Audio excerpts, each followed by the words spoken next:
Hey y'all, hey, it's your girl Marilys E, your confidence coach, and I'm here to help you build your confidence so you can manifest the life you desire.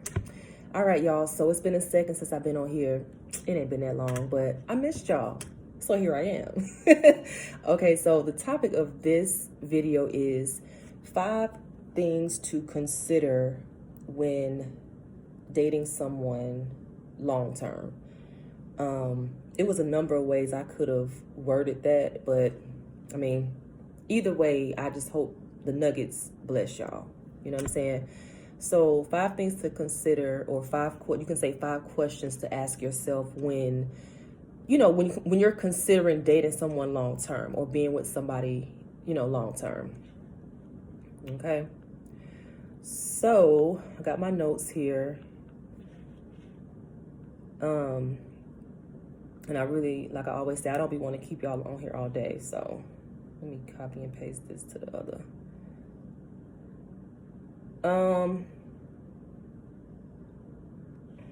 Give me a second. I'm sorry.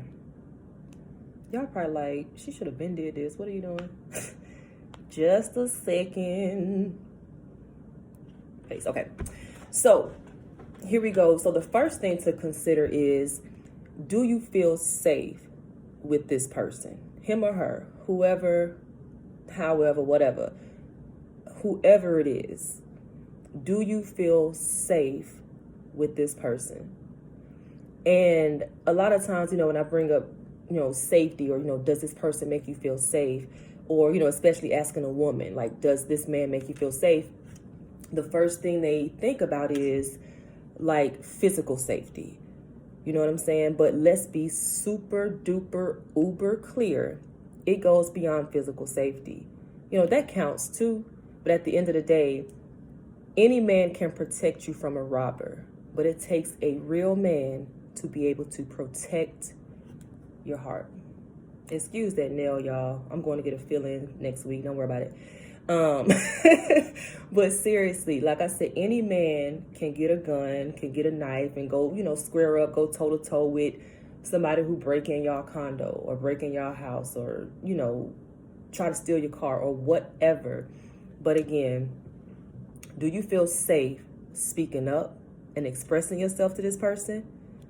Do you feel like, you have a safe place to go when your emotions are involved?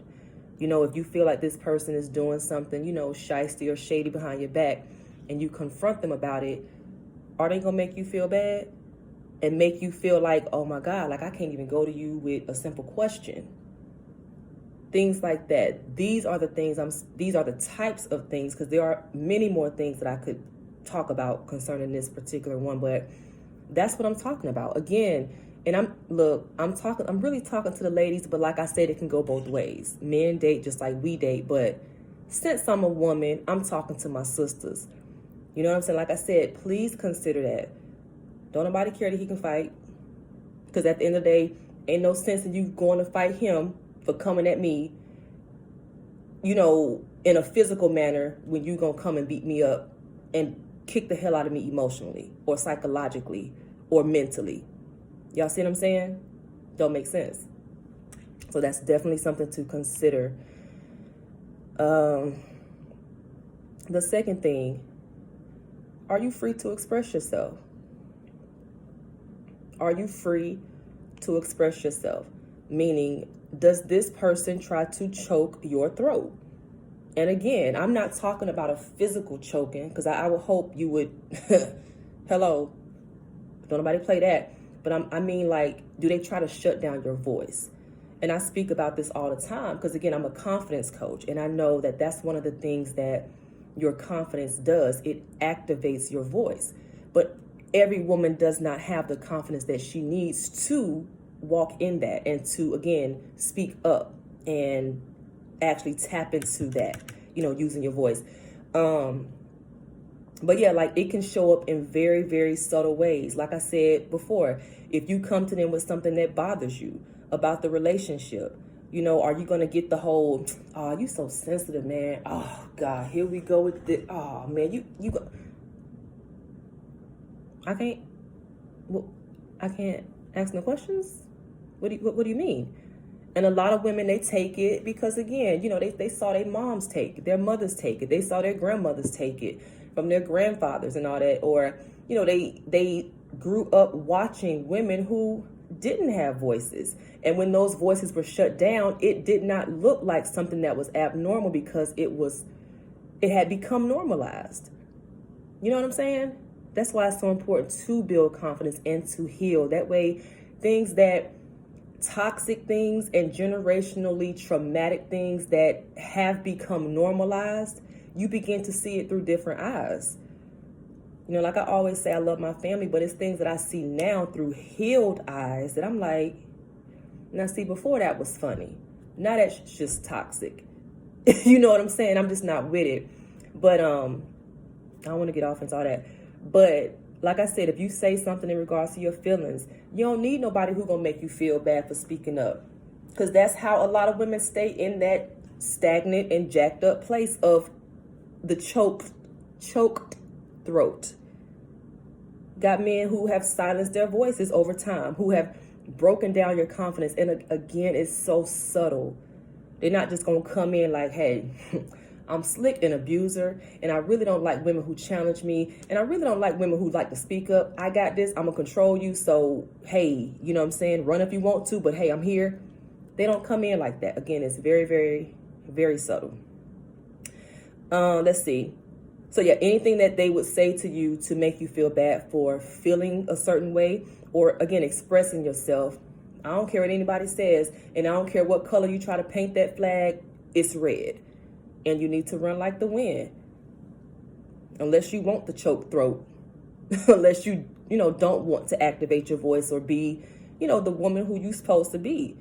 And I'm telling y'all, contrary to what people say and how they try to raise us, it is not bad for a woman to have a voice and speak up. As long as you're not doing it in a way, like I say on some of my videos, that's disrespectful or, dishonoring others or whatever. As long as it's not done like that, use your voice, sis. Whoever you are, I'm looking dead in this. Use your voice. And if you have a voice that you haven't tapped into and activated, I would encourage you to build your self-love and your confidence. Because again, life is so much better when you can use your voice. It's so empowering. Period. But anyway, yeah. So like I said, try to make you feel bad. Red flag, run like the wind. And once you see, let me see. Yeah, anybody who would attempt to invalidate how you feel in any way is not, in my opinion, is not somebody you should want to be around. Because if you're my friend, if you love me, you're not going to try to invalidate my feelings. This is not to say that they're going to agree with every doggone thing or the feelings and whatever, but they will not try to invalidate you or make you feel away for feeling how you feel. So on to number 3. The third one is, are they pushing you towards purpose or further away from it? Or pulling you, further away from it? Are they pushing you towards purpose, or are they pulling you farther away, whatever, from it?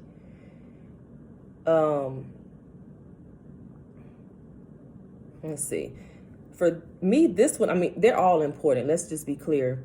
Now, a lot of times, this is kind of, I don't want to say tricky because it ain't that tricky, but a lot of people don't even really know what their purpose is exactly. They can't put their finger on, okay, God put me here to do X, Y, and Z. But even when you don't actually know your purpose, when you have something great going on and when God has called you to some litness, deep down, I believe you know. You know what I'm saying? Let's just say for me.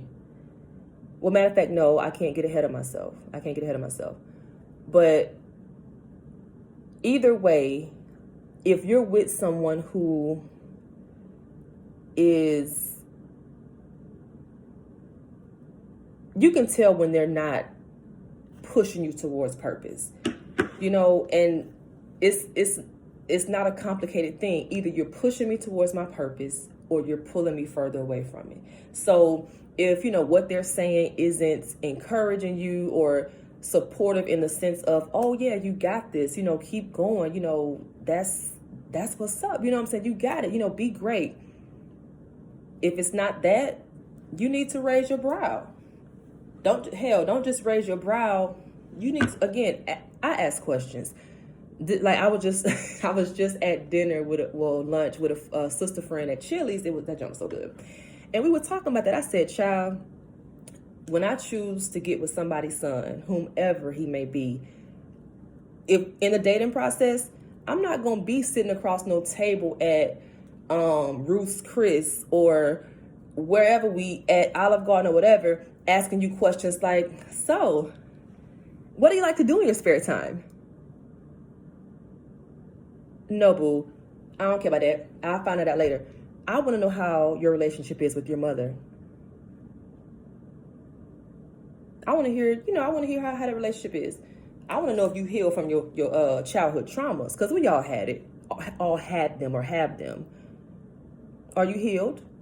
How did you heal? Did you go to therapy? Did you just F it away? Like, because some people really try to screw away the trauma or date it away or use other people to help. No. How did you heal it? I want to know. I'm asking questions. So yeah, you'll know, again, if somebody, comes in and they're, again, pushing you towards that purpose. Like I said, and they're, pushing you towards that purpose, you will definitely know. You'll know. Let's see. And you have to understand that a lot of, I would say I hate to say it, but I'm just going to be real.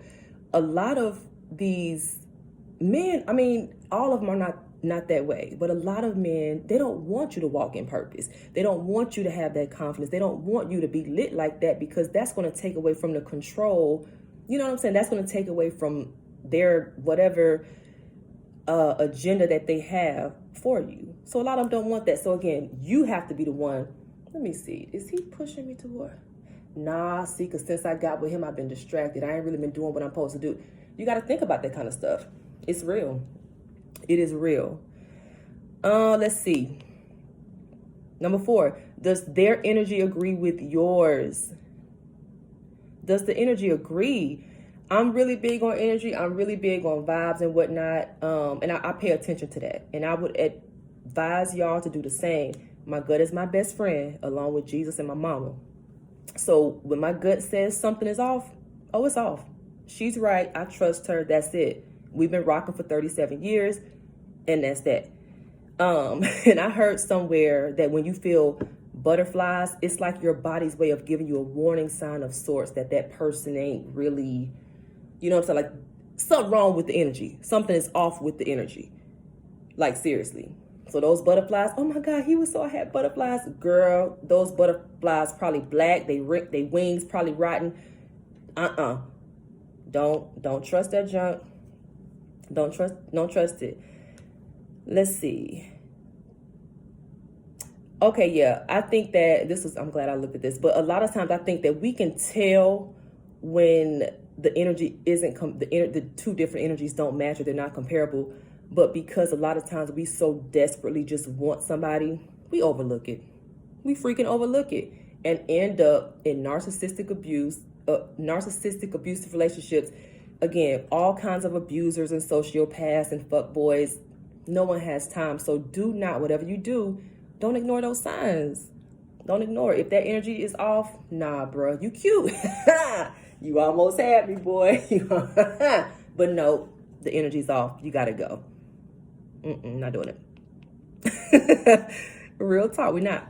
But the last one is, and this is just overall, I think this is all encompassing. This probably should have been the first question, but it's on the list and it's just as important regardless of the order it's in. Last thing is, who sent you? Who sent you? The same way God sends people for you, the devil does the same thing. So what you have to do when certain people come into your life in whatever season, you have to think, okay, who sent you? Again, the other questions are important. Let's be clear. You know what I'm saying? But you don't be paranoid of everybody that comes your way. But at the end of the day, take my situation for instance, how it was back then. It was shortly after my divorce, and I was already feeling worthless because my husband had left me for a whole nother woman child. So when old boy, the narcissist who got me, I still thank God for him though, because that manipulation ship really just that was like a very pivotal moment in my life. Because had I not dealt with that or gone through that manipulation ship, I would not be where I am. So I thank God for the narc. And if you're watching, I thank God for you. I really do. But anyway, so I had just got divorced or whatever, feeling worthless, feeling like, oh my God, like as a woman, come on, your husband just left you for another woman. Let's be clear. Feeling like crap. So when old boy pulled up, it was like, oh my God, like we were already cool. So I didn't look at it like, okay, the devil done sent somebody for me to, whatever. I didn't see it that way. But had I been, I guess, conscious of that and not in the place I was in, I could have recognized it. You know what I'm saying? But yeah, didn't happen that way. Let's see. Yeah, that's pretty much that. It's just important to consider, like I said, where you are in your life when certain people come. Like the narcissist. Okay, clearly the devil sent that. But how you can tell when it's a God thing, and I'm going to try to hurry up because my phone about to die and I'm not trying to do this video over.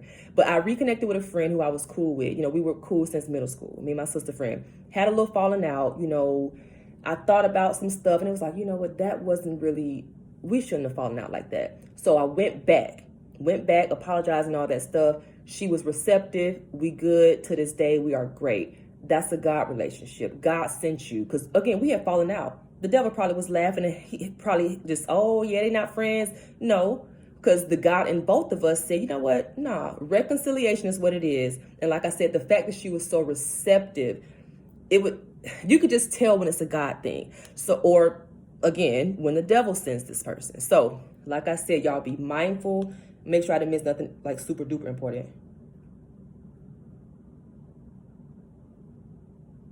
Yeah. And like, also like with the friendships, check the things that person does. Like, of course, let it be reciprocal. But me and my friend LaShawn, this is my sister friend I'm talking about, since we reconnected and reconciled, she has helped me increase my faith. She has helped me to become more intentional in my walk with God. So it's so much stuff when it's a God connection. You can tell. So look, just be mindful of that, y'all.